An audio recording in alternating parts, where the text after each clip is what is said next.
to the world, the Lord has come. Let earth receive her King. Let every heart prepare him room, and heaven and nature sing, and heaven and nature sing, and heaven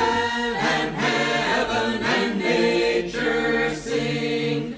Joy to the earth, the Savior reigns. Let men their songs employ, while fields and floods, rocks, hills and plains repeat the sounding joy, repeat the sounding joy, repeat, repeat the sounding joy.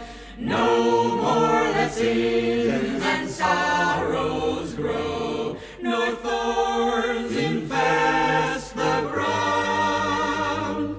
He comes to make his blessings flow, far as the curse is bound, far as the curse is bound, far as the curse is found. He rules the world with truth and grace, and makes the nations rule. The glories of his righteousness and wonders of his